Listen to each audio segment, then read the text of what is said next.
हरे कृष्णा। श्रीमद् भगवद गीता अध्याय संख्या 10 श्लोक संख्या 35 से लेके और 42 तक 35 to 42। 35वां श्लोक पढ़ता हूँ। भृत्साम तथा सामनां गायत्री छंदसामहं मासानां वागशीर्षः ऋतूनां कुसुमाकरः।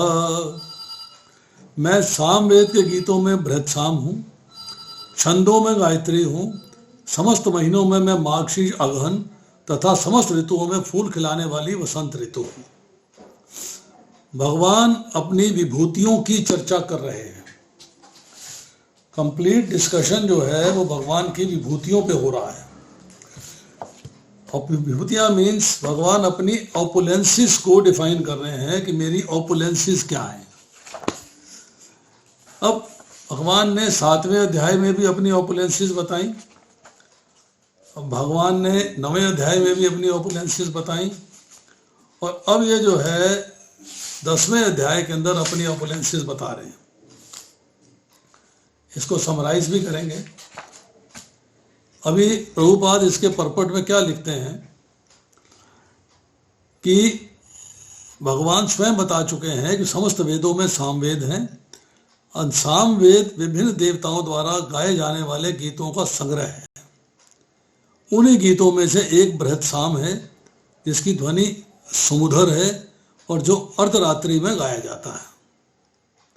मतलब सामवेद की चर्चा इसी 10वें अध्याय के 22वें श्लोक में की, और अब जो है 35वें श्लोक में सामवेद का ही एक पार्ट है जिसे कि बृहत्साम कहते हैं, उसकी चर्चा हो रही है। तो भगवान ने जो है बृहत्साम को अपना स्वरूप बताया। इसके अंदर एक क्वालिटी और है कि इसमें भगवान की इंद्र रूप में स्तुति की गई है और रात्रि में गाया जाता है, अर्थात अति रात्र याग में यही पृष्ठ स्तोत्र है। यही स्तोत्र ऐसा है जो कि आधी रात्रि में गाया जाता है। अब इसके बाद प्रभुपाद लिखते हैं, संस्कृत में काव्य का एक निश्चित विधान है। इसमें लय तथा ताल बहुत ही आधुनिक विद्या की कविता के समान मनमाने नहीं होते। इन नियमित काव्यों में गायत्री मंत्र, जिसका जप केवल सुपात्र ब्राह्मणों द्वारा ही होता है, गायत्री मंत्र का जप सुपात्र ब्राह्मणों के द्वारा ही होता है। ये बात प्रभुपाद ने बड़ी क्लियरली डिफाइन कर दी। आजकल गायत्री मंत्र का जप हर व्यक्ति कर रहा है, चाहे वो सुपात्र है, चाहे कुपात्र है, चाहे वो ब्राह्मण है, चाहे नॉन ब्राह्मण है, कर रहा है। परंतु शास्त्र ये कहता है कि गायत्री मंत्र का उच्चारण जो है सुपात्र ब्राह्मणों के द्वारा होना चाहिए। अब गायत्री मंत्र का उल्लेख श्रीमद् भागवत में भी हुआ है। चूंकि गायत्री मंत्र विशेषतया ईश्वर साक्षात्कार के ही निमित्त है, इसलिए ये परमेश्वर का स्वरूप है। यह मंत्र अध्यात्म में उन्नत लोगों के लिए है। मीन्स जो कृष्णा कॉन्शियसनेस में एडवांस्ड है, उन्नत लोग हैं, उनके लिए जो है इस मंत्र का उच्चारण उचित है। जब इसका जप करने में उन्हें सफलता मिल जाती है तो वे भगवान के दिव्य धाम में प्रविष्ट होते हैं। गायत्री मंत्र के जप के लिए मनुष्य को पहले सिद्ध पुरुष के गुण या भौतिक प्रकृति के नियमों के अनुसार सात्विक गुण प्राप्त करने होते हैं। मीन्स आप तमोगुण से रजोगुण में, रजोगुण से सतोगुण में जाते हो, प्योरीफाई होते हो, और सतोगुण में आने के बाद आपको परमिशन मिलती है गुरु के द्वारा कि यस नाउ तुमने जो है हरे कृष्ण महामंत्र का जप कर दिया है, 16 माला कर रहे हो, अब आपको एडवांस ब्राह्मण दीक्षा होगी, उसके अंदर आपको गायत्री मंत्र जपने की परमिशन मिलेगी। अब वैदिक सभ्यता में गायत्री मंत्र अत्यंत महत्वपूर्ण है। उसे ब्रह्म का नाद अवतार माना जाता है। ब्रह्मा इसके गुरु हैं, गुरु परंपरा द्वारा उनसे आगे बढ़ता रहा है। ब्रह्म संहिता में ब्रह्मा जी कहते हैं कि वेदों की माता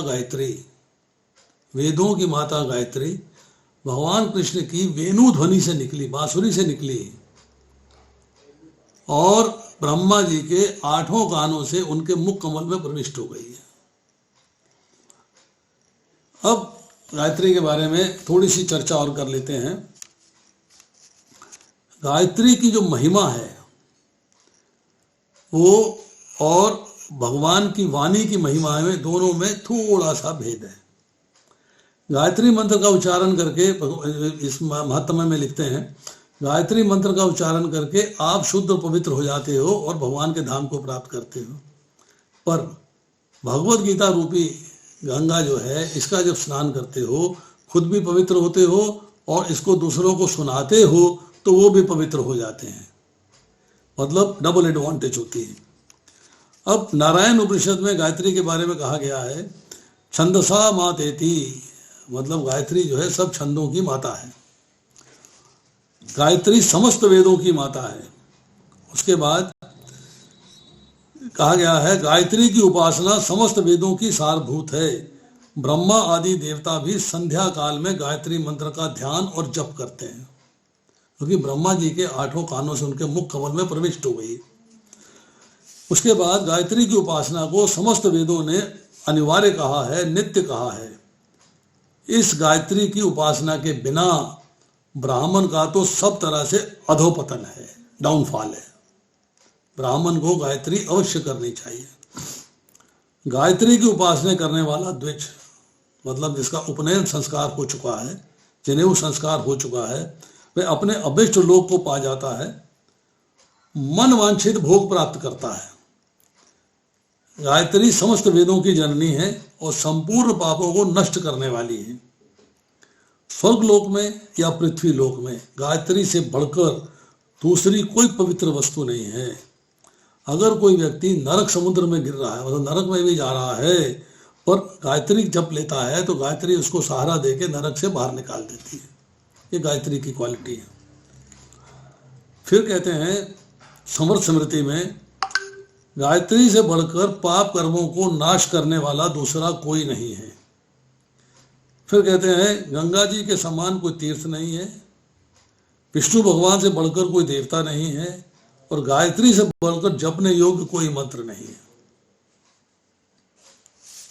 अब आती है चर्चा कि इतनी क्वालिटी है गायत्री के अंदर, और वेदों की जननी है, वेदों की माता है, मतलब गायत्री से ही वेदों का प्राकट्य हुआ है। बट अब हम कहते हैं कि साहब आप तो हमें नहीं कहते जपने के लिए, आप तो हमें हरे कृष्ण महामंत्र जपने के लिए कहते हो। क्योंकि हरे कृष्ण महामंत्र जो है महामंत्र है, सब मंत्रों से ऊंचा है। उसको जपने की परफेक्शन आने के बाद ही आपको गायत्री को जपने की परमिशन मिलती है। गायत्री की परमिशन तभी मिलेगी जब आपकी ब्राह्मण दीक्षा हो जाएगी, मतलब आप जो है किसी भी वर्ण में रहे हों, जब आप ब्राह्मण वर्ण में आ जाएंगे तब आपको जो है गायत्री का परमिशन मिलेगा, then you can chant it. इसके बाद कहा जा रहा है कि मासों में अगहन मार्गशीर्ष सर्वोत्तम माना जाता है, क्योंकि भारत में इस मास में खेतों में अन्न एकत्र किया जाता है। अब मार्गशीर्ष के बारे में चर्चा करते हैं कि मार्गशीर्ष क्या है। मार्गशीर्ष में कि महाभारत का जो काल था, जो द्वापर युग के अंदर जो महाभारत हुई है, उस समय के अंदर अनुशासन पर्व में उल्लेख मिलता है कि वर्ष का आरंभ मार्गशीर्ष से होता था। अब आजकल चैत्र से होता है, समय से बदलाव कर दिया है ऋषियों ने, परंतु उस समय जो है ये मार्गशीर्ष से होता था। नए अन्न को एकत्रित किया जाता था, यज्ञ किया जाता था, और इसी को जो है वाल्मीकि रामायण में भी कहा गया है कि वर्ष का ये भूषण है, संवत्सर का भूषण है। तो इसीलिए भगवान ने इसको अपना स्वरूप बताया। अब ऋतुओं में वसंत ऋतु को अपना स्वरूप बताया।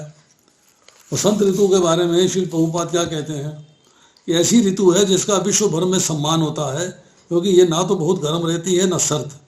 इसमें वृक्षों में फूल आते हैं और कृष्ण की वसंत में कृष्ण की लीलाओं से संबंधित अनेक उत्सव भी मनाए जाते हैं। इसे समस्त ऋतुओं में सर्वाधिक उल्लासपूर्ण माना जाता है और भगवान कृष्ण की प्रतिनिधि है। इसकी एक क्वालिटी और भी है कि इसके अंदर जितनी वनस्पतियां हैं, जितने पेड़ हैं, जितने पौधे हैं, अगर उनमें जल नहीं भी मिलता है ना तब भी हरे भरे रहते हैं। प्रभु जी आवाज क्लियर नहीं आ रही आपकी। प्रभु जी आवाज तो सेम है, क्लियर नहीं आ रही प्रभु जी। आवाज तो सेम है प्रभु। अब अपना फोन चेक करिए, बाकियों का क्या, बाकियों का आवाज आ रही कि नहीं आ रही? आवाज नहीं आ रही प्रभु जी, बिल्कुल भी। एक सेकंड, बाकी लोगों को आवाज आ रही है? आ रही है प्रभु जी, मुझे तो आ रही है। वरुण जी आपको आ आवाज रही आ है? रही है प्रभु जी। आ रही है, क्लियर आ रही है। आपके यहाँ सिग्नल वीक होंगे, कुछ होगा प्रॉब्लम। सनातन द्वारकेश प्रभु आपको आवाज आ रही है?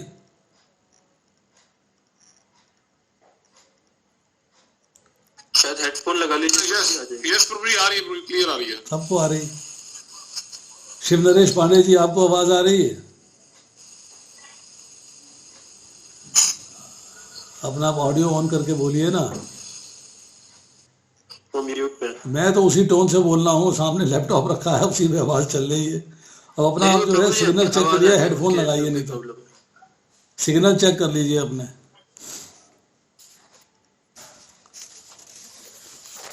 अब इसके बाद चर्चा आती है श्लोक संख्या 36 की। द्योतम छल्यताम अस्मि तेज है तेजस्वनाम अहम जाय अस्मि व्यवसाय सत्वम सत्वताम अहम। मैं छलियों में जुआ हूं, तेजस्वियों में तेज हूं, मैं विजय हूं, साहस और बलवानों का बल हूं। श्री प्रभुपाद लिखते हैं, ब्रह्मांड में अनेक प्रकार के छलियां हैं, समस्त छल कपट कर्मों में द्यूत क्रीड़ा जुआ सर्वोपरि है। ये कृष्ण का प्रतीक है। बड़ा टेढ़ा क्वेश्चन है इसके अंदर, एक मैं आपको बताऊंगा। परमेश्वर के रूप में कृष्ण किसी भी सामान्य पुरुष की अपेक्षा अधिक कपटी छल करने वाले हो सकते हैं। यदि कृष्ण किसी से छल करने की सोच लेते हैं तो उसे कोई पार नहीं पा सकता। उनकी महानता एकांगी ना होकर सर्वांगी है। जो विजय पुरुषों की विजय है, जो तेजस्वियों का तेज है, साहसी तथा कर्मठों में सर्वाधिक साहसी तथा कर्मठ है, वे बलवानों में सर्वाधिक बलवान हैं। जब कृष्ण धराधाम में विद्यमान थे तो कोई भी उन्हें बल में नहीं हरा सकता था। यहाँ तक कि बाल्यकाल में भी उन्होंने गोवर्धन पर्वत उठा लिया था। उन्हें ना तो कोई छल में हरा सकता है, न तेज में, न विजय में, न साहस में, न बल में। अब यहाँ एक सवाल आता है कि जुआ तो बहुत बुरी चीज है, इट इज वेरी बैड, जुआ इज नॉट गुड। और शास्त्रों में इसका निषेध है कि जुआ नहीं खेलना चाहिए। परंतु फिर भी जो है भगवान कहते हैं कि जुए में भी मेरी उपस्थिति जानो, जुए में भी मेरी ओपुलेंस जानो। इसका अर्थ क्या है? और अगर ऐसा है कि अगर जुए में भगवान की उपस्थिति है और जुए को भगवान की ऐश्वर्य माना जाए, उनकी ओपुलेंस माना जाए, उनकी विभूति माना जाए, तो फिर जुआ खेलने में क्या आपत्ति है? क्यों जुआ क्यों ना खेला जाए? जुआ क्यों मना किया जाता है? ये बड़ा एक पर्टिनेंट क्वेश्चन है, जिसका हमें जो है उत्तर सोचना पड़ेगा कि ऐसा क्यों है। अब देखिए, 3 प्रकार के व्यक्ति हैं, एक सात्विक, एक राजसिक, एक तामसिक। 3 प्रकार के व्यक्ति हैं हमारे पास। तीनों प्रकार के व्यक्तियों में भगवान कह रहे हैं, जीव हो या पदार्थ हो, सात्विक हो, राजसिक हो या तामसिक हो, मैं सब में उपस्थित हूं। I am present everywhere. और मेरी ही शक्ति से उनको सत्ता स्फूर्ति मिलती है, एक्टिविटी मिलती है। मेरी ही शक्ति है हर एक चीज के अंदर, प्रत्येक वस्तु में मेरी शक्ति है। ऐसी कोई भी वस्तु नहीं है जो मेरी सत्ता से, मेरी शक्ति से बिना हो।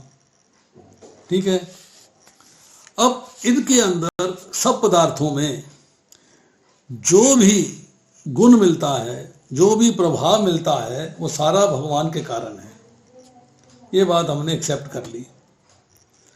अब चाहे देवता हो, चाहे मनुष्य हो, चाहे दैत्य हो, चाहे असुर हो, चाहे पक्षी हो, चाहे सांप हो, सर्प हो, चाहे चेतन हो, चाहे जड़ हो, सभी में भगवान उपस्थित हैं। भगवान ऐसा नहीं कि उपस्थित नहीं होंगे, भगवान सभी में उपस्थित हैं। अब जो चीजें हैं, जैसे कि वज्र है, इंद्रियां हैं, मन है, समुद्र है, जो जड़ पदार्थ हैं, इनके अंदर भी भगवान उपस्थित हैं। मतलब भगवान की उपस्थिति सब जगह है। अब अगर जो है जुए की बात आती है कि अगर कोई जुआ खेलता है, जुआरी है, और वो किसी कारणवश उस जुए के अंदर भगवान की प्रेजेंस को स्वीकार कर लेता है, उनके ओपुलेंस को देखता है, उनके तेज को देखता है, उनके ऐश्वर्य को देखता है, तो क्या है कि वो हौले हौले हौले हौले जब भगवान का ऐश्वर्य देखना शुरू कर दिया, भगवान का तेज देखना शुरू कर दिया, भगवान की शक्ति देखनी शुरू कर दी, तो क्या होगा कि जुए की जब याद आएगी तो भगवान की याद आएगी। जब भगवान की याद आएगी तो भगवान की विभूति देखेगा। जब भगवान की विभूति देखेगा तो हौले हौले जो है भगवान में उसका मन लगना जो है शुरू हो जाएगा। उसका मन जो है भगवान में लगना शुरू हो जाएगा। अब वो जो है भगवान की भक्ति में आ जाएगा, क्योंकि उसने ये समझ लिया है कि जिताने की शक्ति तो भगवान में है।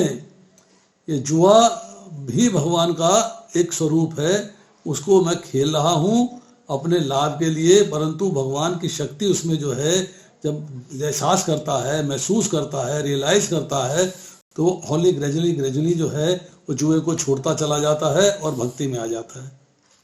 अब दूसरी बात ये कही कि जुआ क्यों ना खेलना शुरू कर दें, भगवान की शक्ति है, जुआ क्यों नहीं खेल सकते। तो यहाँ पर जो है एक एग्जाम्पल देते हैं कि भगवान ने बहुत ही क्रूर शेर भी है, मगर भी है, सबको अपनी विभूति बताया। विनाश करने वाली अग्नि को अपनी विभूति बताया, सर्वसंहारकारी मृत्यु को अपनी विभूति बताया। विभूतियां हैं भगवान की, पर इसका मतलब ये नहीं है कि हम जाके शेर से लड़ने लग जाएं, शेर से दोस्ती करें, शेर से खेलने लग जाएं, मगर से खेलने लग जाएं। ऐसा नहीं है कि आग में कूद जाएं, ऐसा नहीं है कि जानबूझकर छत से छलांग मार के आत्महत्या कर दें। मतलब इन चीज़ों को अवॉइड करना है।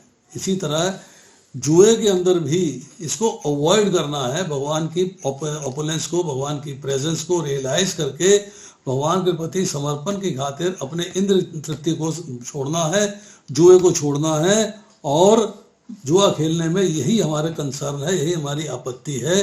दिस इज द प्रोहिबिशन, ये प्रोहिबिशन है।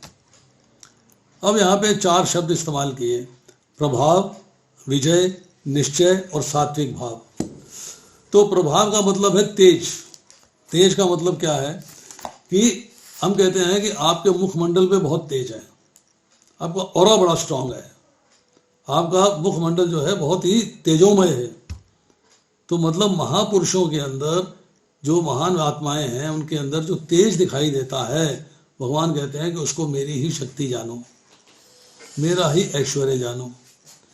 और ऐसे तेजोमय पुरुष के सामने, ऐसे तेज के सामने जो पापी है वो पाप करने से हिचकता है। इनके सामने नहीं करेंगे, छुप के कर लेंगे, चोरी से कर लेंगे, इनके सामने नहीं करेंगे। इसी तरह विजय, विक्ट्री हर एक को प्यारी लगती है। वो विक्ट्री मिलती कब है? विक्ट्री मिलती है भगवान की वजह से। 18वें अध्याय के 73वें श्लोक में जाके अर्जुन ने एडमिट किया है कि अगर मेरी जो है मतलब जो मेरे को विजय मिली है उसका कारण आप हैं।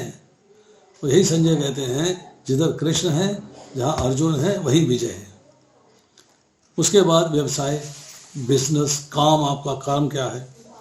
तो व्यवसाय का मतलब यहाँ पे आ रहा है, शब्द इस्तेमाल हो रहा है, ये दाल रोटी वाले बिजनेस के लिए नहीं इस्तेमाल हो रहा, ये इस्तेमाल हो रहा है निश्चय के लिए, कमिटमेंट, निश्चय कि मेरा निश्चय, मेरी दृढ़ता है कि मुझे कार्य करना है।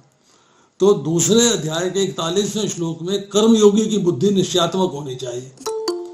उसे जो है अपना सारा कार्य जो है निश्चयात्मक करना है। कर्मयोगी की बुद्धि निश्चयात्मक होनी चाहिए। दूसरे अध्याय के फिर 44वें श्लोक में कहते हैं कि बुद्धि आपकी जो है निश्चयात्मक हो भगवान के प्रति, ना कि भोग ऐश्वर्य के प्रति। भोग ऐश्वर्य के प्रति निश्चय नहीं करना है, निश्चय करना है भगवान की सेवा के प्रति। और 9वें अध्याय के 30वें श्लोक में भगवान कहते हैं कि अगर कोई भक्त गलती से उसका फॉल डाउन हो जाता है तो आपको निश्चित समझना चाहिए कि वो भक्त है, ही इज ए डिवोटी, क्योंकि वो भक्ति में रत है, भक्ति में लगा हुआ है। और सत्वम का मतलब है कि सात्विक भाव। सात्विक मनुष्यों में जो भी सतोगुण का गुण है वो भगवान कहते हैं वो मेरी वजह से है, that is because of me. अब आती है श्लोक संख्या 37। श्लोक संख्या 37 में वृषी नाम वासुदेव अस्मि, पांडवा नाम धनंजय, मुनि नाम अपि अहम व्यासः कवि नाम उष्णा कभी। मैं वृष्णि वंशियों में वासुदेव हूँ, पांडवों में अर्जुन हूँ, समस्त मुनियों में व्यास तथा महान विचारकों में उष्णा हूँ। यहाँ प्रभुपाद जी लिखते हैं परपट के अंदर, कृष्ण आदि भगवान है और बलदेव कृष्ण के निकटतम अंश विस्तार हैं। कृष्ण तथा बलदेव दोनों ही वासुदेव के पुत्र के रूप में उत्पन्न हुए, अतः दोनों को वासुदेव कहा जा सकता है। दूसरी दृष्टि से चूंकि कृष्ण कभी वृंदावन नहीं त्यागते, अतः उनके जितने भी रूप अन्यत्र पाए जाते हैं वे उनके विस्तार हैं। वासुदेव कृष्ण के निकटतम अंश विस्तार है और वासुदेव कृष्ण से भिन्न नहीं हैं। इस श्लोक में आगत वासुदेव शब्द का अर्थ बलदेव या बलराम माना जाए, क्योंकि वे समस्त अवतारों के उद्गम हैं। ये बात समझनी है। भगवान का प्रथम विस्तार बलराम जी है, और बलराम जी का विस्तार कौन है? महासंकर्षण। फिर चतुर्व्यूह बनता है। चतुर्व्यूह में एक कोना है प्रद्युम्न, दूसरा है अनिरुद्ध और फिर चौथा कोना है वासुदेव। मतलब वासुदेव जो है भगवान कृष्ण का विस्तार है। अब पांडु पुत्रों में अर्जुन धनंजय के नाम से विख्यात है। पांडु पुत्रों में धनंजय जो है उनको अर्जुन कहते हैं। अर्जुन का मतलब है निर्मल हृदय वाला। पर पांडु पुत्रों में मुख्य तो है युधिष्ठिर, पर भगवान यहाँ अर्जुन को अपनी विभूति बता रहे हैं। क्यों? कि नर नारायण अवतार जो भगवान का था उसमें अर्जुन जो है नर के रूप में साथ में उपस्थित थे। उनके प्रिय हैं, सखा है, भक्त हैं। ये उनकी क्वालिटी है। अब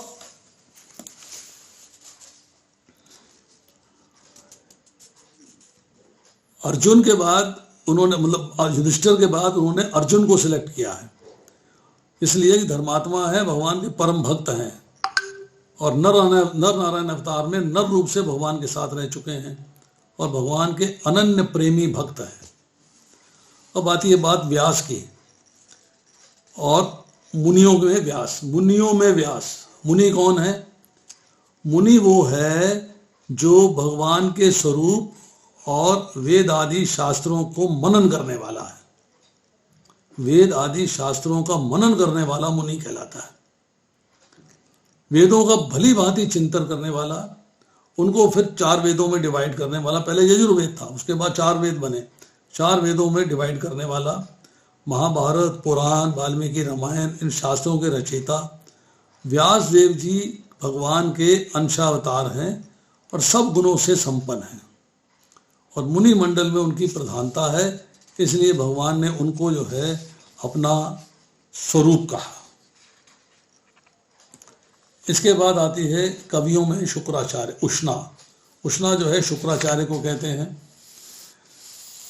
कवि का मतलब होता है, हम या कवि कहते हैं जो कविता कहता है, पर शास्त्र में कवि का अर्थ क्या है? जो पंडित हो, अर्थात जिसको भगवान का, जीव का, कर्म का, प्रकृति का और काल का ज्ञान है, जिसको भगवान का संपूर्ण ज्ञान है, वो पंडित है। और पंडित है और बुद्धिमान है, ऐसे व्यक्ति को कवि कहा जाता है। अब भार्गव भृगु के संतान हैं, तो उनके जो मुख्य हैं उसमें शुक्राचार्य जी हैं। सारी विद्याओं के विशारद हैं, संजीवनी विद्या को जानने वाले हैं और बृहस्पति के पुत्र कच्छ ने जाके जो है शुक्राचार्य से विद्या ग्रहण की थी कि असुरों के यहाँ मरे हुए व्यक्ति को पुनः जीवित करने की विद्या केवल इन्हीं के पास थी और किसी के पास नहीं थी। तो इसलिए इनको जो है भगवान ने अपनी विभूति बताया है कि ये मेरी विभूति हैं। अब देखिए, कहते हैं कि भगवान की विभूतियों को जब हम देखते हैं, सुनते हैं, पढ़ते हैं, समझते हैं, जानते हैं, अगर कहीं भी मन भटके तो उस विभूति में ध्यान लगाएं और उसमें भगवान का स्मरण करें, तो आपकी बुद्धि क्लियर हो जाएगी, आपका मन साफ हो जाएगा, एकदम आपको कष्ट नहीं रहेगा। अब आती है श्लोक संख्या 38। दंड दयताम अस्मि नीति अस्मि जिगीषिताम मौनम च एव अस्मि गुह्यानाम ज्ञानम ज्ञानवताम अस्मि। रजकता को दमन करने वाले साधनों में मैं दंड हूँ, जो विजय के आकांक्षी हैं उनकी मैं नीति हूँ रहस्यों में मैं मौन हूं और बुद्धिमानों में ज्ञान हूं। अब प्रभुपाद जी लिखते हैं, वैसे तो दमन के अनेक साधन हैं, किंतु सबसे महत्वपूर्ण है दुष्टों का नाश। जब दुष्टों को दंडित किया जाता है तो दंड देने वाला कृष्ण स्वरूप होता है। किसी भी क्षेत्र में विजय की आकांक्षा करने वालों में नीति की ही विजय होती है। सुनने, सोचने तथा ध्यान करने की गोपनीय क्रियाओं में मौन धारण ही सबसे महत्वपूर्ण है, क्योंकि मौन रहने से जल्दी उन्नति मिलती है। ज्ञानी व्यक्ति वह है जो पदार्थ तथा आत्मा में भगवान की परा तथा अपरा शक्तियों में भेद कर सके। ऐसा ज्ञान साक्षात कृष्ण है। यहाँ फिर भगवान ने अपनी जो विभूति बताई कि दमन करने में सबसे इंपॉर्टेंट क्या है। अगर आप अपने मन और इंद्रियों का दमन करें, भौतिक संसार के आकर्षण से हटा के दमन करके उनको भगवान के आकर्षण में लगाएं। नीति का अर्थ क्या है? न्याय, कि आप न्याय करने में सक्षम हो और जहां न्याय देखें उसकी भगवान की उपस्थिति जाने। मौन मतलब चुप रहना, अर्थात कम बोलना, कि कम बोलने से ही सारे भाव गुप्त रखे जा सकते हैं, और बोलेंगे तो कोई ना कोई भाव प्रकट हो जाएगा, कोई ना कोई बात निकल जाएगी। और ज्ञान बताने का अर्थ यह है कि भगवान के परम ब्रह्म परमात्म स्वरूप का जानना, उसका ज्ञान प्राप्त करना, उसको जानना। तो ज्ञानी कौन है? जो मैंने बताया, ईश्वर, जीव, प्रकृति, काल और कर्म, भगवान के बारे में सब कुछ जानने का जो सामर्थ्य रखता है वो ज्ञानी है। उस ज्ञानी को देखते हैं, इसका मतलब यह है कि आपको भगवान की विभूति का स्मरण हो जाना चाहिए। जहां तक सवाल है न्याय का, सच्चा हमेशा जीतता है, झूठा हारता है। कुछ पलों के लिए, कुछ क्षणों के लिए, कुछ समय के लिए आपको लग सकता है कि झूठ की विजय हुई है, पर अंत में सत्य की ही विजय होती है। सत्य ही विजयी होता है, अंत में सत्य ही विजयी होता है। अब दंड करना में हमें एक बात और कहना चाहेंगे। दमन करने का अर्थ क्या है कि जो व्यक्ति धर्म का रास्ता छोड़ के अधर्म के रास्ते पे चलता है, उच्छृंखल हो जाता है, शैतानी करने लगता है, आसुरी प्रवृत्ति में आ जाता है, उसको पाप करने से रोक के सत्कर्म में प्रवृत्त करना, पाप कर्म से रोकना भी दमन कहलाता है। कि आपने उसको दमन किया, उसको पाप कर्म से रोका और सत्य कर्म में लगा दिया। और ये जो दमन करना है ये भी भगवान की शक्ति है, भगवान की सत्ता है, भगवान की स्फूर्ति है, अर्थात भगवान ही इसमें सब कारण है। इसमें भगवान को उपस्थित जानना चाहिए, भगवान का स्मरण करना चाहिए। अब जितने भी दमन करने वाले हैं, न्यायपूर्व राज्य करने वाले हैं, देवता हैं, राजा हैं, सब में भगवान की उपस्थिति को जानना चाहिए। This is essential. अब आती है चर्चा श्लोक संख्या 39 की। यच्चापि सर्वभूतानां बीजं ततहम अर्जुन न ततास्ति विना यत् स्यात् मया भूतं च अचरम। यही नहीं अर्जुन, मैं समस्त सृष्टि का जनक बीज हूं, ऐसा चर तथा अचर कोई प्राणी नहीं है जो मेरे बिना रह सके। प्रत्येक वस्तु का कारण होता है, जो इस सृष्टि का कारण या बीज कृष्ण है। कृष्ण की शक्ति के बिना कुछ भी नहीं रह सकता, अतः उन्हें सर्वशक्तिमान कहा जाता है। उनकी शक्ति के बिना चर तथा अचर किसी भी जीव का अस्तित्व नहीं रह सकता। जो कुछ कृष्ण की शक्ति पर आधारित नहीं है वे माया है, अर्थात वह जो नहीं है, अर्थात सब कुछ जो है कृष्ण की शक्ति ही है। अब यहां पर जो है भगवान सब चराचर, चर और अचर दोनों प्रकार के भूत प्राणियों के परम आधार हैं। उन्हीं से सबकी उत्पत्ति होती है, अर्थात इसीलिए वो सबके बीज हैं, अर्थात यह महान कारण है। 7वें अध्याय के 10वें श्लोक में उन्होंने कहा और 9वें अध्याय के 18वें श्लोक में कहा। एक में बोला, पहले वाले में सनातन बीज, दूसरे में बोला अविनाशी बीज। और इसको भगवान ने अपना स्वरूप बताया है। और चर तथा अचर कोई प्राणी नहीं है जो मेरे बिना हो, जिसमें मेरा स्वरूप ना हो, अर्थात उसने मेरा स्वरूप देखना चाहिए कि सब जगह मैं व्याप्त हूं। समस्त प्राणियों में मेरा स्वरूप समझो, मुझे उनमें व्याप्त समझो, और जहां तुम्हारा मन जाए वहां उसका चिंतन करो। तो भगवान ने 10वें अध्याय के 20वें श्लोक से शुरू करके और 10वें अध्याय के 39वें श्लोक तक अपनी विभूतियों की चर्चा करी है, अपनी विभूतियों के बारे में बताया है। अब देखिए, इसी को थोड़ा सा आधे मिनट में समराइज करते हैं। 20वें श्लोक में 4, 21वें श्लोक में 4, 22वें श्लोक में 4, 23वें श्लोक में 4, 24वें श्लोक में 3, 25वें श्लोक में 4, 26वें श्लोक में 4, 27वें श्लोक में 3, 28वें श्लोक में 4, 29वें श्लोक में 4, 30वें श्लोक में 4, 31वें श्लोक में 4, 32वें श्लोक में 5, 33वें श्लोक में 4, 34वें श्लोक में 9, 35वें श्लोक में 4, 36वें श्लोक में 5 और 37वें श्लोक में 4 और 38वें श्लोक में 4 और 39वें श्लोक में एक विभूति का वर्णन किया है। टोटल बनता है 82। और फिर भगवान इसके बाद में और बात कह रहे हैं, इसके बाद भगवान ने और बात कह रहे हैं, उस बात को भी समझना अति आवश्यक है। क्या कह रहे हैं भगवान? 40वें श्लोक में कहते हैं, न अंत है आस्ति मम दिव्यानाम विभूति नाम परंतपः ऐसे तो उद्देश्य प्रोक्त विभूत है विस्तर मया। हे परंतप, मेरी दैवी विभूतियों का अंत नहीं है। मैंने तुमसे जो कुछ कहा है वे मेरी अनंत विभूतियों का संकेत मात्र है। अनंत, अनंत मीन्स करोड़ों अरबों विभूतियां हैं मेरी। ये तो मैंने 82 बताई हैं, कुछ मैंने 37 तक मैंने बताई है 7वें अध्याय में और 9वें अध्याय में। ये सारी तो मेरी विभूतियों का अंश मात्र है, एक स्फुलिंग है, एक बस छोटा सा हिस्सा है बस। तो परमेश्वर की शक्तियां, विभूतियां अनेक प्रकार से जानी जाती हैं, विभूतियों का कोई अंत नहीं है। अतः समस्त विभूतियों, शक्तियों का वर्णन कर पाना संभव नहीं है। इसलिए भगवान ने कहा कि मेरी विभूतियां जो है बड़ी लिमिटेड हैं, आपको बताने के लिए। लिमिटेड नहीं है, अनलिमिटेड है। आपको मैंने बड़ी लिमिट में बताया है। जैसे जल में जो परमाणु होते हैं उनकी गिनती नहीं की जा सकती, पृथ्वी में परमाणुओं की गिनती नहीं की जा सकती, हवा में परमाणुओं की गिनती नहीं की जा सकती, इसी तरह मेरी विभूतियों की भी कोई गिनती नहीं की जा सकती।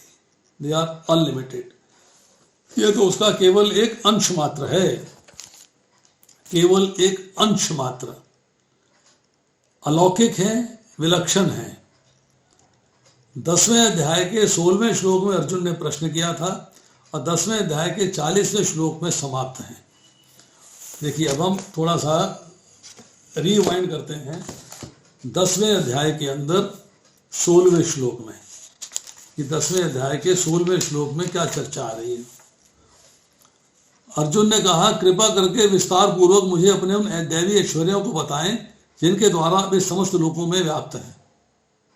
अपने दैवी ऐश्वर्यों को बताएं जिसके द्वारा इन समस्त लोकों में व्याप्त हैं। अगले श्लोक में कहता है, हे कृष्ण, हे परम योगी, मैं किस तरह आपका निरंतर चिंतन करूं और आपको कैसे जानूं।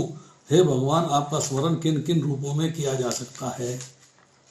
और 10वें अध्याय के 40वें श्लोक में जो हम अभी कर रहे हैं उसे भगवान ने कहा, हे परंतप, मेरी दैवी विभूतियों का अंत नहीं है।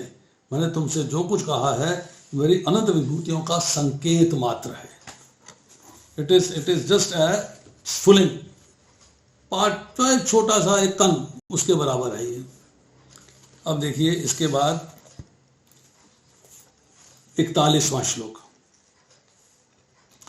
यत् यत् विभूति मत सत्वम श्रीमत ऊर्जितम एव वा तत्त एव अवगच्छतुम मम तेज अंश संभवम।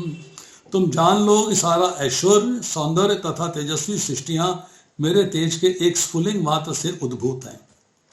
प्रभुपाद लिखते हैं, किसी भी तेजस्वी या सुंदर सृष्टि को, चाहे वह देहात जगत में हो या इस जगत में, कृष्ण की विभूति का अंश ही मानना चाहिए। किसी भी अलौकिक तेज युक्त वस्तु को कृष्ण की विभूति समझना चाहिए। कोई भी प्राणी, कोई वस्तु जड़ हो, हर वस्तु ऐश्वर्य संपन्न, शोभा और कांति आदि गुणों से अगर संपन्न है तो वो संपन्नता भगवान कृष्ण की वजह से है। उसमें ऐश्वर्य हो, शोभा हो, शक्ति हो, बल हो, तेज हो, ये सारे के सारे भगवान कृष्ण की वजह से हैं। ये is the root cause of everything.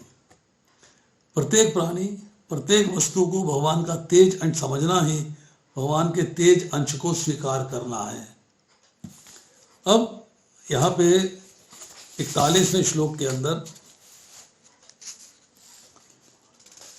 जो भी सुंदरता दिखाई देती है, जो भी तेज दिखाई देता है, जो भी ऐश्वर्य दिखाई देता है किसी भी वस्तु में, उसको भगवान का ही मानना चाहिए और किसी का नहीं। ये बात हमको स्वीकार करनी है।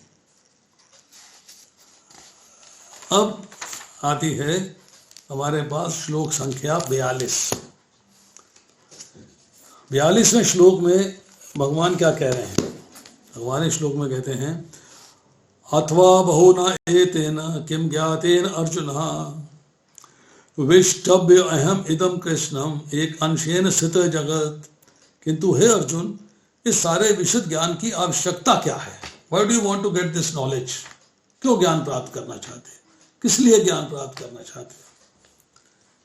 कहते हैं, मैं तो अपने एक अंश मात्र से संपूर्ण ब्रह्मांड में व्याप्त होकर इसको धारण करता हूं। ये सारा ब्रह्मांड मैंने धारण किया हुआ है। कितने से? अपने अंश मात्र से। अब वो कैसे है 11वें अध्याय में बताएंगे। अब यहाँ प्रभुपाद लिखते हैं, सारी वस्तुओं का अस्तित्व इसलिए है कि कृष्ण उसमें परमात्मा रूप में प्रविष्ट हैं। ब्रह्मा जैसे विराट जीव से लेकर एक क्षुद्र चींटी तक इसलिए विद्यमान है कि भगवान उनमें प्रविष्ट होकर सबका पालन कर रहे हैं।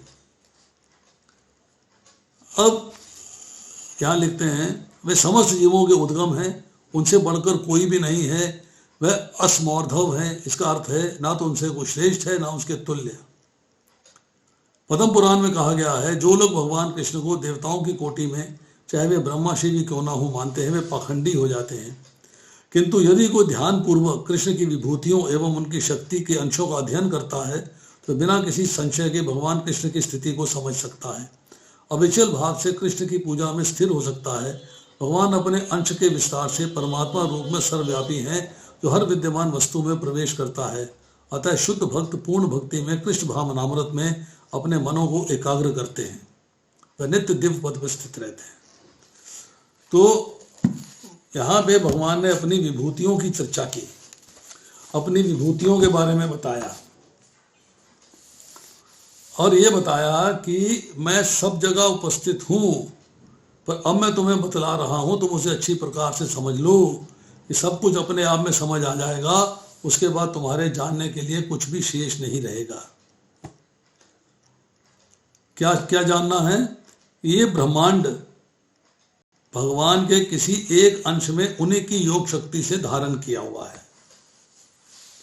भगवान की योग शक्ति के द्वारा सारे कार्य होते हैं। तो उसके जो है, उसने सारे ब्रह्मांड को भगवान के एक अंश से धारण करवा दिया। अब इतना अगर समझ लेंगे तो भगवान की विभूतियों की बात समझ में आ जाएगी। इतना हमको जो है क्लैरिटी होनी चाहिए। अब आएगा इसके बाद अध्याय संख्या 11, जहाँ भगवान का विराट स्वरूप बताया गया है। बहुत डिटेल्ड है, 55 श्लोक हैं उसके अंदर और डिफिकल्ट भी हैं, तो हमें जो है उसको समझना चाहिए। अगले सप्ताह जो है हम आपसे 11वें अध्याय की चर्चा करेंगे। आज इतना ही। अगर किसी का कोई प्रश्न है तो वो पूछ सकता है। Any question? प्रभु जी हरे कृष्णा। हरे कृष्णा जी। माता जी बोलिए। हाँ जी प्रभु जी, जैसे आप बता रहे थे कि भगवान को छलिया बोलते हैं, तो आप कोई एग्जांपल दे सकते हैं? भगवान छलिया हैं, भगवान छल करते हैं। आप बताइए कि उन्होंने किसके साथ छल नहीं किया? अब भगवान की लीलाओं का स्मरण करिए। छल करने का मतलब क्या है? प्रभु जी मेरे को नहीं समझ आया, छल कैसे करा? नहीं, भगवान जो लीला करते हैं, जब आप छल करना किसको बोलते हैं?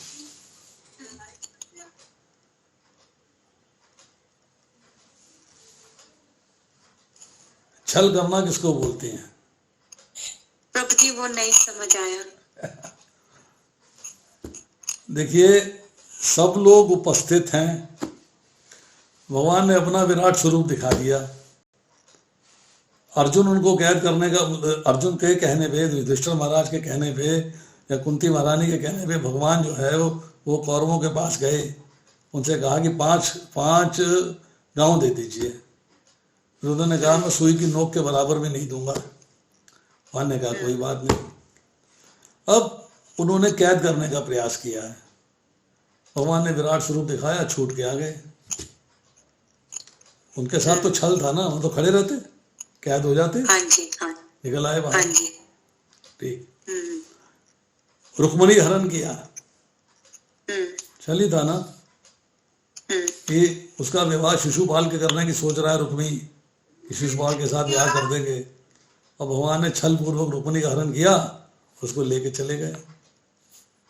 छल नहीं था ये, छल ही तो था। हाँ जी। तो छल का मतलब होता है कि एक तरीके से हेरा फेरी, साधारण भाषा में कहें तो हेरा फेरी है। भगवान ने अपने आप को हेरा फेरी एक्सपर्ट के रूप में भी प्रेजेंट किया है, छल किया है, उसको धोखा। छल में क्या है, दूसरे धोखा देते हो ना दूसरे को। तो भगवान ने भी तो प्रभु जी अगर हम जैसे अपनी इस जो लाइफ चल रही है जो मतलब उसमें हम देखें तो कैसे भगवान हमारी लाइफ में छल करते हैं, वो भी एग्जांपल दे दीजिए। भगवान आपकी लाइफ में छल करते हैं? नहीं, अगर आप जैसे हम कुछ छलिया बोलते हैं तो आपकी लाइफ में छल करते हैं, हो गई आपकी तो लाइफ अगर में, हम अपनी लाइफ में छल तो करते हैं? करते हैं छल? क्या करते हैं, क्यों नहीं करते, क्यों नहीं करते छल? प्रभु जी फिर एग्जांपल दीजिए कैसे। एक व्यक्ति जो है भोग ऐश्वर्य के प्रति बिल्कुल आकर्षित है, मौज मेला खेलना खाना पीना शराब सिगरेट जुआ सब कुछ उसको कर रहा है वो।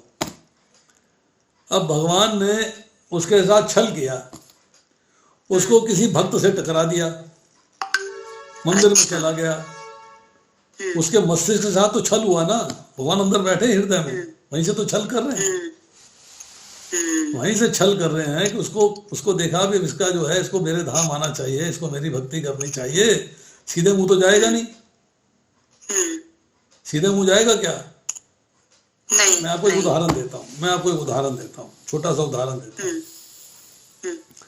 आपको पैसे की आवश्यकता है, धन चाहिए और कमाने का सोर्स है नहीं, कमा पा नहीं रहे हैं।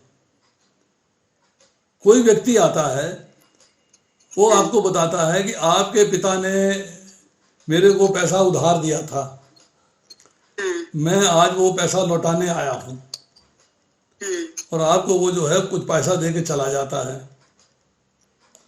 आप उस पैसे को यूज करते हो, अपना बिजनेस सुधार लेते हो, घर सुधार लेते हो, काम धंधा चल पड़ता है, सब हो जाता है।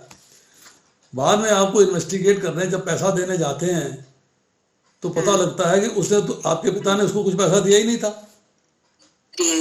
वो तो छल करके आपको दे गया ना, क्योंकि वो आपका हितकारी था,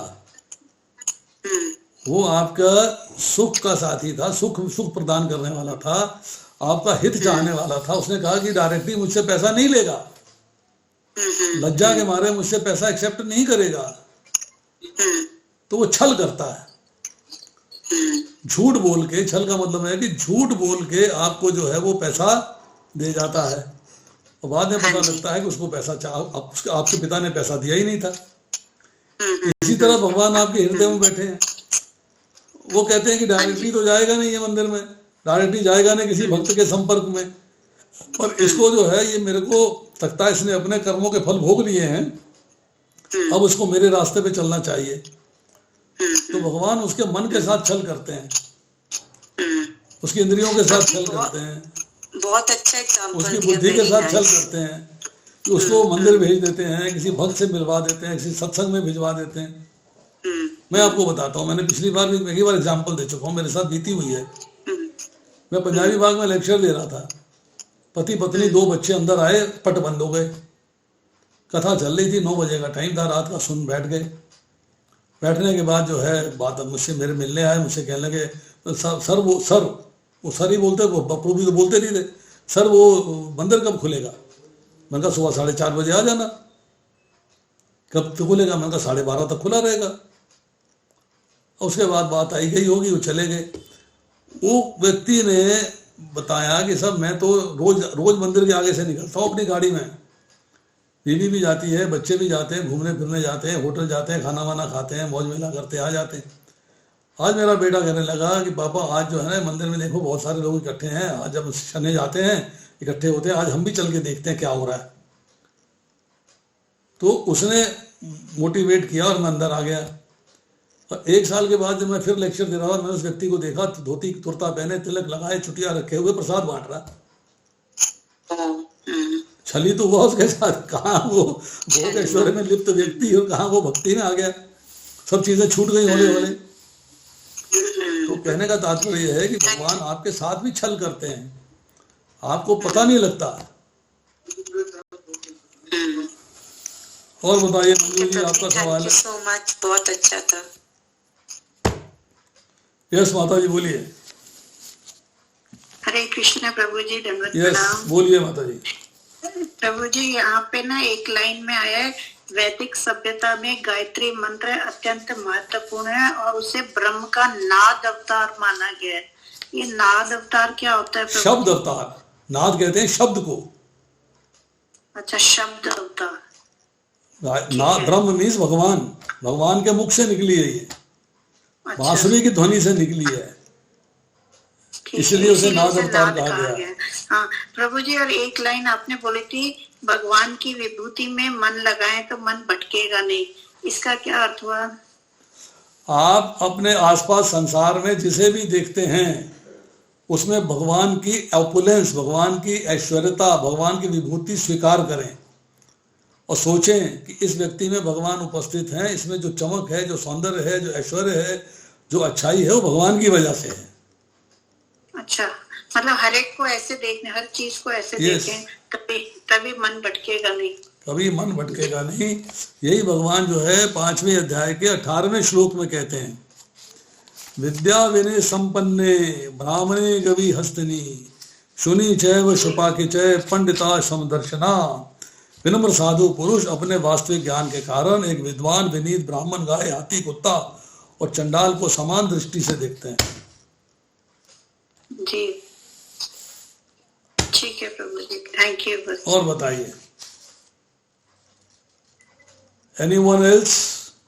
प्रभु जी एक चीज और, जैसे आपने बोला कि वो अंतर्यामी है और वो किसी को भी भक्त बना सकते हैं, तो प्रभु जी ये भी आपके इस जन्मों के कारण होगा या पिछले जन्मों की सुकृतियां दोनों हो सकती छल हैं, करके बनाएंगे या अभी भी बना सकते हैं? दोनों हो सकते हैं।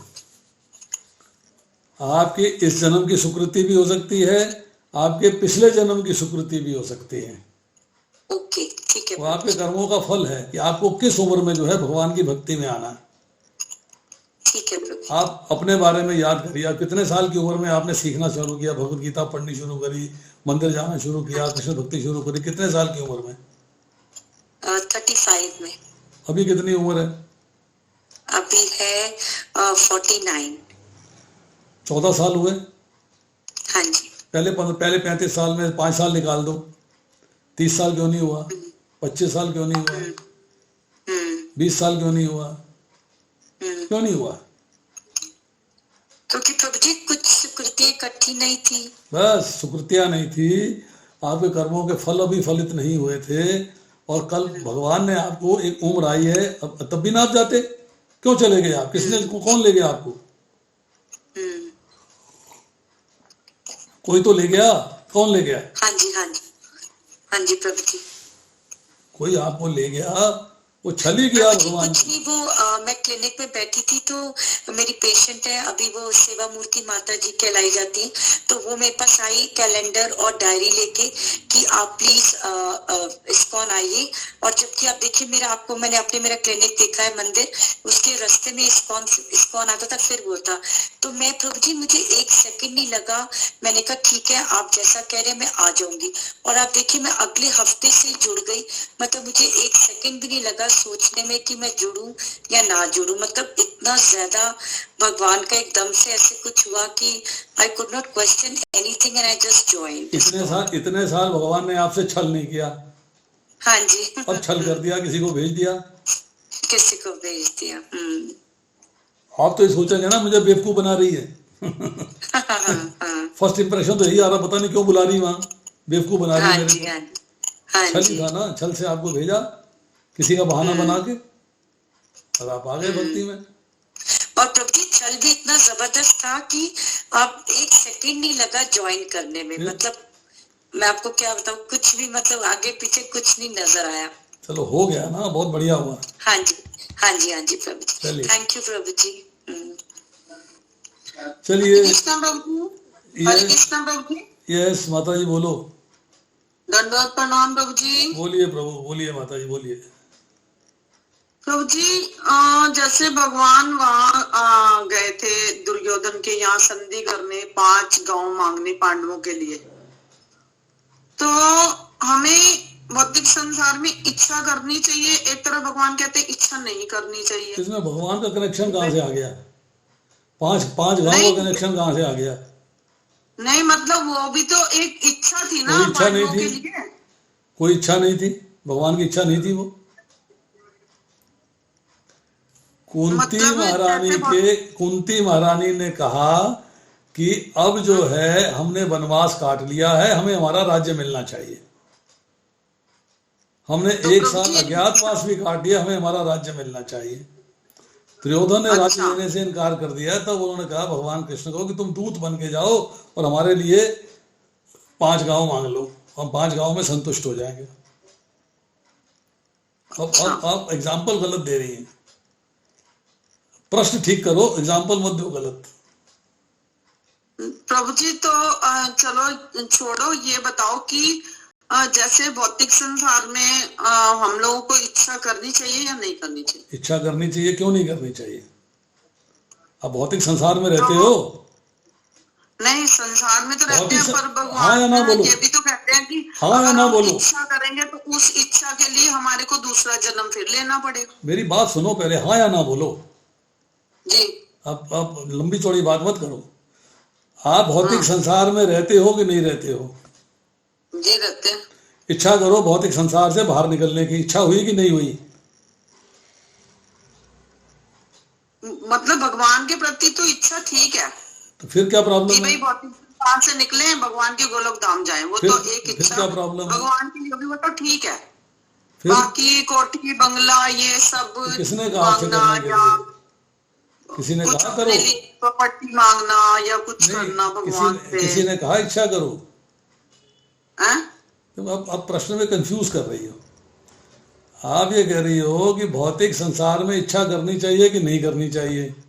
मैंने कहा भौतिक संसार में इच्छा करनी चाहिए। आपने कहा जी कौन सी इच्छा करनी चाहिए? मुझे मुक्ति प्राप्त करने की इच्छा करनी चाहिए, बाकी सारी बातें खत्म, मैटर ओवर। अब मुझे और कोई इच्छा नहीं करनी है, तो प्रॉपर्टी, पैसा, बंगला सब खत्म हो गई बातें। ठीक है प्रभु। प्रश्न बड़ा सिंपल है, इच्छा करनी चाहिए कि नहीं करनी चाहिए? ठीक प्रभु। उसका डिटेल्ड आंसर नहीं दे रहा मैं, सिंगल आंसर दे रहा हूं, हाँ इच्छा करनी चाहिए। सेकंड क्वेश्चन इज क्या इच्छा करनी चाहिए? मुक्ति प्राप्ति की इच्छा करनी चाहिए, बात खत्म हो गई। ठीक है प्रभु, धन्यवाद, बहुत अच्छा बताया आपने। मतलब इसी में मैं कंफ्यूज हो रही थी कि भाई अभी सुनते हैं कि भाई अगर इच्छा करते हैं तो दोबारा जन्म लेना पड़ता है, अगर हम कुछ इस प्रकार की इच्छा से बचना चाहिए हम लोगों को ना। तो ये तो नेचुरल बात है। जो दे रहा है अपनी इच्छा से दे रहा है, वो ले लेना चाहिए, स्वीकार कर लेना चाहिए। भगवान अपनी इच्छा से कुछ नहीं देते। अब आप शब्दों का चयन गलत करती हो। भगवान वही देते हैं जो आपके कर्मों के फल में है। उनकी इच्छा नहीं होती उसमें। नहीं, जैसे कि हम कहते हैं कि जो उनकी इच्छा होगी वो दे देंगे हमारे को, ऐसे भी तो बोलते हैं हम कभी। बोलने वाले बोलते रहने तो गलत बोलते हैं वो। तो प्रभु जी मुक्ति भी फिर अपने कर्मों के अकॉर्डिंग होगी? बिल्कुल, जब कर्म फल समाप्त होंगे तभी तो मुक्ति होगी। जब कर्म फल समाप्त हो जाएंगे तभी तो मुक्ति होगी। तो प्रभु जी हमें ये बात सोच के भगवान पे सब छोड़ देना चाहिए कि भाई जो वो करेंगे ठीक करेंगे, जो करेंगे अच्छा ही करेंगे हमारे लिए। भगवान आपके लिए जो करेंगे जो आपके कर्मों के फल के अनुसार है, जो हमारी किस्मत में है। जो आपने कर्म किए हैं उसके अनुसार आपको फल देंगे। बस बात खत्म, सिंपल बात खत्म होती है। भगवान की कोई इच्छा नहीं है इसमें आपको कैसा फल देना कैसा फल नहीं देना। वो आपने कर्म किया है उसके अनुसार आपको फल मिल जाना है।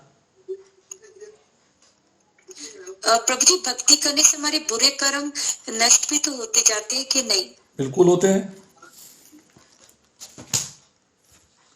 ठीक है प्रभु जी। भक्ति कर्म से पुण्य कर्म भी नष्ट होते हैं, भक्ति करने से पाप कर्म भी नष्ट होते हैं, दोनों नष्ट होते हैं। पर प्रभु जी, मैंने एक चीज देखी है कि जब से हम लोग भगवान की भक्ति में लगे तो वो कमी तो कहीं रहने भी नहीं देते। देखिए, कमी नहीं रहने देते कि आपके कर्म के फल में था। वो भक्ति नहीं करते ना तब भी मिल दो, भक्ति नहीं करते अरबोपति हैं, उनको मिल रहा नहीं मिल क्या रहा। है कि मतलब इतना भगवान अंदर इतना सेटिस्फेक्शन दे देते हैं ना कि पता नहीं बंदा अपने आप को क्या समझता है कि मैं पता नहीं मैं क्या हूँ। मतलब ऐसा संतोष दे देते हैं ना भगवान भक्ति से, बहुत अच्छी बात है से, कि पता नहीं हमें क्या कुछ मिल गया। मतलब ऐसा लगता है जैसे सब कुछ भरा भरा भरा भरा भरा भरा। देखिए, संतोष होना चाहिए। You should be satisfied with the condition you are in. जाको जिसे कहते हैं, भगवान जो है जैसा चाहें वैसा रखें। जाति विधि राखे राम ताही विधि रहिए। जैसा वो आपके लिए, जैसा वो आपको प्रदान करते हैं आपके भाग्य के अनुरूप है। अच्छा, अगर आपके कर्म फल, मतलब जो भगवान की इच्छा है उसको हम भाग्य के साथ जोड़ दें कि जो भगवान की हमारे इच्छा कहाँ कर्मों है? में, फिर वो उल्टा बोलती हो, भगवान की इच्छा कहाँ? मतलब हमारे कर्मों में जो होगा तो तो भगवान भगवान की इच्छा नहीं है वो। ना ना ना ना ना, गलत नहीं करना। भगवान की इच्छा है तो मेरे धाम वापस आ जाओ। तुम नहीं आना चाहती, भगवान क्यों देंगे तुमको? चॉइस तुम्हारी है। भगवान ये कहते हैं कि प्रत्येक मनुष्य जो इस भौतिक संसार में है उसको मेरे धाम वापस आना चाहिए, मेरी इच्छा ये है। आप उसको समझते नहीं जाना चाहते। अब यही घूमना चाहते हो, आवारागर्दी करना चाहते हो, बदमाशी करना चाहते हो, गुंडागर्दी करना चाहते हो, पैसा कमा के भोग ऐश्वर्य लूटना चाहते हो, आपकी मर्जी है, आप करिए। भगवान, प्रभु जी, जब हम भक्ति में लग जाते हैं तो ये सब चीजें तो दूर अपने आप ही ऑटोमेटिकली दूर हो जाती है। भगवान की इच्छा कहाँ हुई? इच्छा तुम्हारी हुई ना। फिर उसमें जब हम भक्ति करने लग जाते हैं फिर तो भगवान ही भगवान दिखाई देते हैं, कुछ और रह ही नहीं जाता। भगवान की इच्छा थोड़ा हुई वो। अब दो बातों में कंफ्यूज नहीं करो। मेरा एक एम्प्लॉई है, मैं कहूंगा भैया जितना काम करेगा उसके अनुसार पैसे मिलूंगा जी। मैं तो उसकी, मेरी इच्छा तो नहीं है उसको ज्यादा देने की, मैं क्यों दूंगा? अगर वो व्यक्ति जो है 20,000 का काम करता है उसे 50,000 क्यों दूंगा? आप जो है ना ध्यान से सुनिए, ध्यान से पढ़िए। सुनी सुनाई बातें नहीं है, यहाँ सुना तो कर लिया, वहां सुना तो सुन लिया, वहां सुना तो सुन लिया। भगवान की इच्छा एक ही है, मेरे धाम वापस आ जा। चॉइस तेरी है, तू माने या ना माने। हरि बोल।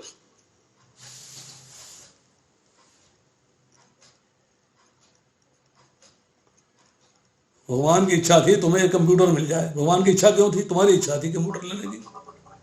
तुम्हारे कर्म फल में था, तुम्हें मिल गया। कर्म फल में नहीं होता, नहीं मिलेगा। जी जी। अब कंफ्यूज नहीं करो। भक्ति करती हुई इतने साल से कंफ्यूजन में मत आओ।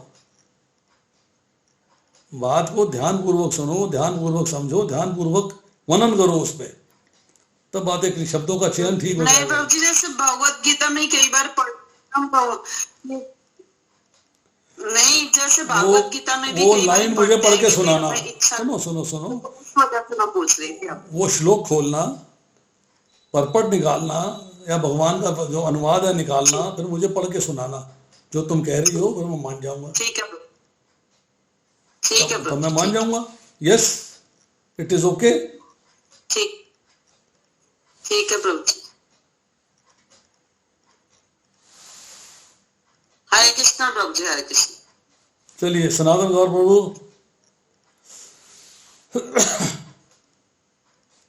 हरे कृष्ण, धन्यवाद प्रभु जी। दंडवत प्रणाम प्रभु। थैंक यू प्रभु जी, बहुत बहुत सुंदर आपने एक एक वर्ड को समझाया। मैं बस इतना कहना चाहता था प्रभु जी, एक माता जी है हमारी भाभी हैं दिल्ली से, वो बहुत लड़ाई रहती है आपके लेक्चर के लिए। आज उन्होंने ज्वाइन किया मेरे ख्याल से फर्स्ट टाइम। क्या नाम है? वो जब भी उर्वशी माता जी, उर्वशी सोंधी। उर्वशी सोंधी जी हाँ बोलिए। बस मैं इतना ही कहना चाहता हूँ, वो बहुत मतलब उन्हीं के बारे में बता रहा था प्रभु जी हाँ, कि वो हाँ। जब भी पानीपत लेक्चर होता है तो वो कहती किसी ना किसी तरह से मेरे को लिंक भेजो, मेरे को सुनना है लेक्चर। लेकिन उस टाइम वो ऑनलाइन लेक्चर की अवेलेबिलिटी नहीं होती। नहीं तो आप करो ना इंतजाम वहां पे।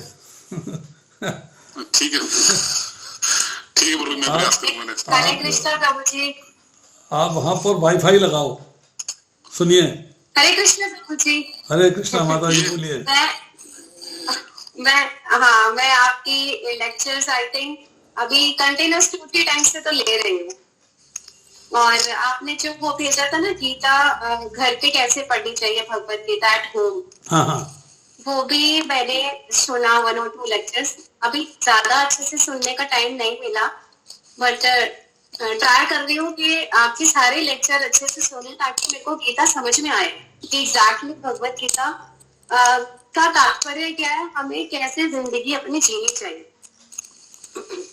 आप जो है बुधवार को तो शाम को आ ही सकते हो लेक्चर में, अभी आए हुए हो। एक मेरा लेक्चर सैटरडे शाम को होता है 6 से 7 ऑनलाइन होता है 6 से 7 सैटरडे को।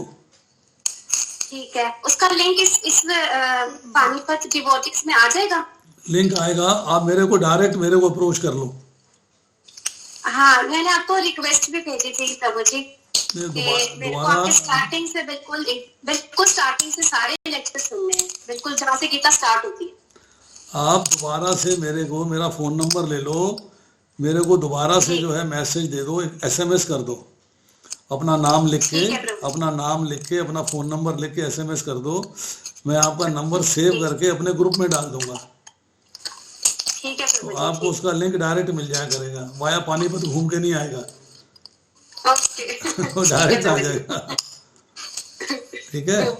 ये भक्ति में जो लगे हैं वो सिर्फ सतीश प्रभु जी की वजह से मैं हूँ। और एग्जैक्टली मेरे को इनका नेम जो चल रहा है पंडित में दीक्षा के बाद, वो मुझे नहीं पता। मैं सतीश प्रभु जी के नाम से जानती हूँ, तो इन्हीं की वजह से ही मैं आगे बढ़ पा रही हूँ इससे भक्ति में। हरे कृष्णा। और बहुत से मेरा नाम सनातन द्वारकेश दास है। अच्छा ठीक है ठीक है। उर्वशी जी, ऐसा है कि सतीश वोरा प्रभु को मैं जानता हूँ पिछले 15 साल से। अच्छा। ज्यादा तो नहीं, जब मैं पानीपत में लेक्चर देने जाया करता था तब ये अभी दीक्षा जी का नाम नया नहीं बना था, अभी पुराना ही नाम था। अब हो गया सनातन द्वारकेश दास। पहले इनका नाम था सतीश वोरा है। और इनकी पत्नी जो है, इनकी पत्नी बड़े प्रश्न पूछा करती थी, मुझे याद है अच्छे तरीके से। हाँ जी हाँ जी हाँ। तो वो बड़ी अच्छी भक्त हैं, प्रभु जी भी बहुत अच्छे भक्त हैं। और भक्ति में इनकी तरक्की जो है बहुत बढ़िया है, मतलब उसमें कोई दो राय नहीं है, देयर इज नो मैच। और डेडिकेटेड हैं, सिंसियर हैं, सीरियस हैं, ऑनेस्ट हैं भक्ति के अंदर, मतलब भक्ति ऑनेस्टली करते हैं। तो इनसे मिलने के बाद लगता है कि भाई हमारी आत्मा प्रसन्न हो गई है, आनंद आ गया है। तो आई अप्रिशिएट इनके बेटे भी, इनकी पत्नी भी, और खुद सतीश प्रभु, सारे के सारे जो है भक्ति में ऊंचाइयां छू रहे हैं। ग्रेट।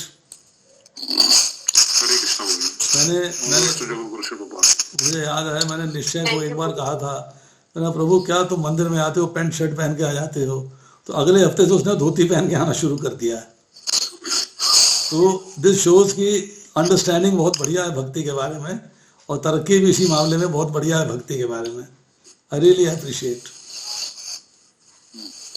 तो चाहे वो सतीश प्रभु हैं, चाहे वनीता माता जी हैं, चाहे वो निश्चय है, चाहे लक्ष्य है, उनकी जो तरक्की है भक्ति के अंदर वो रिमार्केबल है। तो ऋषि जी आप मेरे को लिंक भेजिएगा, मैं आपको लिंक भेजूंगा।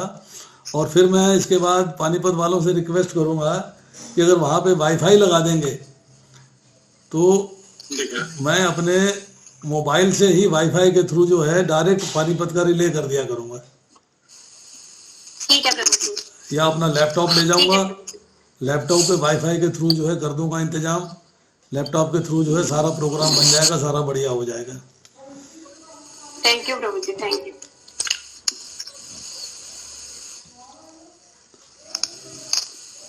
और वनिता माता जी, आप कुछ कहना चाहती हो? कृष्णा प्रभु जी, धन्यवाद, प्रणाम। कहिए। प्रभु जी बस लेक्चर बहुत अच्छा था आपका।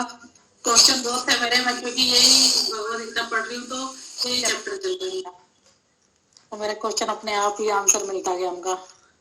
आप भगवत गीता बेटा पढ़िएगा, वो how to read at home, उसके वीडियो है मेरे यूट्यूब पे। ठीक है प्रभु जी।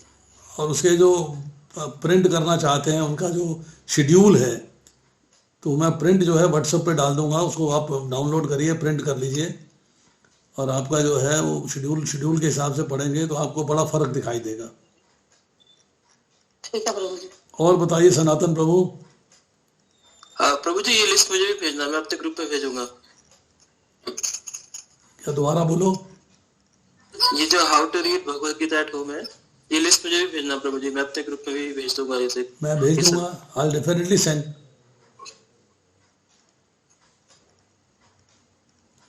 और बताइए। प्रभु जी एक क्वेश्चन है, जैसे आज आपने बताया कि भगवान हर जगह हैं, तो मैं वॉक कर रहा था बाहर, तो मुझे लगा कि हर कण कण में भगवान है, और फिर ओवर द होल भी भगवान है। फिर इसके बीच में मतलब ये एक इम्पर्सनल सा कॉन्सेप्ट है, फिर बीच में भक्ति का कॉन्सेप्ट आ जाता है, ये कैसे है प्रभु जी? तो वैसे तो जो डिस्क्रिप्शन थी काफी बोरिंग थी, लेकिन फिर भगवान के साथ ये भक्तों के साथ भी परस्पर एक्सचेंज होता है, ये कैसे होता है ये सब प्रभु जी? नहीं, क्या एक्सचेंज होता है?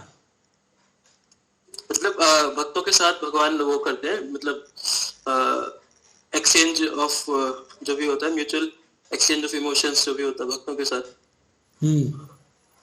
वैसे कहते हैं कि भगवान कण कण में है, और बाकी ये भी कहते हैं कि भगवान कहते हैं कि मैं अर्जुन के साथ भी संभाव था और दुर्योधन के साथ भी संभाव हूँ। मैंने अभी आपको 5वें अध्याय का 18वां श्लोक कोट किया था। विद्या विनय संपन्ने ब्राह्मणे कवि हस्तनी शुनि चय क्षुपाके चय पंडिता शम दर्शना। भगवान प्रत्येक प्राणी के हृदय में है, परंतु भगवान की शक्तियां जो हैं प्रत्येक प्राणी के अंदर, वो माया के द्वारा आच्छादित हैं। दुर्योधन कहता है मैं धर्म भी जानता हूं अधर्म भी जानता हूं, महाभारत में आती चर्चा। दुर्योधन कहता है कि मैं धर्म भी जानता हूं, मैं अधर्म भी जानता हूं, परंतु मेरे हृदय में कोई देव बैठा है जो मुझे अधर्म से छुटकारा नहीं पाने देता और धर्म के प्रति आकर्षित नहीं होने देता। मेरी अधर्म से निवृत्ति नहीं हो रही है, धर्म के प्रति मेरी प्रवृत्ति नहीं हो रही है, क्योंकि मेरे हृदय में कोई ऐसा देव बैठा है जो मेरे से ये कार्य कराता है। अब कहें कि भगवान कार्य करा रहे हैं, नहीं। वो देव क्या है? वो कौन सी ऐसी चीज है हृदय में जो ये गलत कार्य करवा रही है? वो चीज है डिजायर्स। भगवान भगवत गीता के, जब हम भगवत गीता पढ़ते हैं, 3 अध्याय के 37वें श्लोक में उत्तर देते हैं। अर्जुन ने 36वें श्लोक में प्रश्न किया है कि मनुष्य न चाहते हुए भी पाप कर क्यों कर बैठता? तो भगवान 37वें श्लोक में उत्तर देते हैं, इसका कारण है कामनाएं, डिजायर आपकी जो है जब बहुत बढ़ जाती है तो आपसे पाप के कार्य होते हैं, फिर आप धर्म को भूल जाते हो, अधर्म के रास्ते चल पड़ते हो। तो डिस्कशंस जो होती है हमारी, भगवान हमारे हृदय में बैठे हैं, वो वहाँ से प्रेरणा देते हैं, पर हमारा मन जो है डिजायर्स के प्रति इतना आकर्षित होता है कि हम जो है उसमें गलत सलत को प्रूव करने की कोशिश करते हैं, कि yes I am right, I am on the correct path. ऐसे नहीं होना चाहिए। भगवान को सब जगह उपस्थित देखना है। उसने कहा कुत्ते में भी देखो, श्वान में भी देखो, चंडाल में भी देखो, गाय में भी देखो, हाथी में भी देखो। अब आप देखो कि मैं हाथी में कुत्ते को देख रहा हूँ, नहीं, मैं हाथी में भगवान को देख रहा हूँ, और भगवान को देख रहा हूँ तो हाथी की सवारी करता हूँ। मैं गाय में भगवान को देख रहा हूँ, भाव मेरा समान है पर गाय की सवारी नहीं करता। कुत्ते में भी भगवान को देख रहा हूँ, भाव मेरा समान है, कुत्ते की सवारी नहीं करता। मैं भाव मेरा एक समान है, गाय का दूध पीता हूँ, हथनी का दूध नहीं पीता हूँ, कुतिया का दूध नहीं पीता हूँ। मतलब व्यवहार मेरा विषम हो सकता है पर मेरा दृष्टि जो है सम है। सब में भगवान के दर्शन करना है। मतलब मैंने किसी के प्रति अपशब्द, अपमान या उसको दंड देना या उसको मारना, कूटना, पीटना नहीं करना है। भगवान सब जगह उपस्थित है, ये बात देखनी है।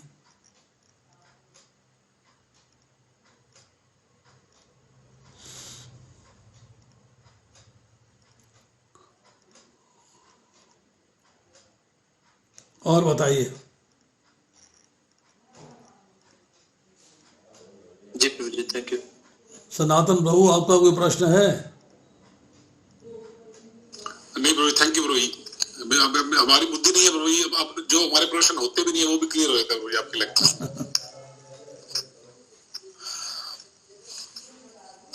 चलिए समाप्त करें फिर। थैंक यू प्रभु जी। So nice. हरे कृष्णा कृष्णा कृष्णा हरे हरे, हरे राम राम राम हरे हरे। हरे। प्रपाद की जय।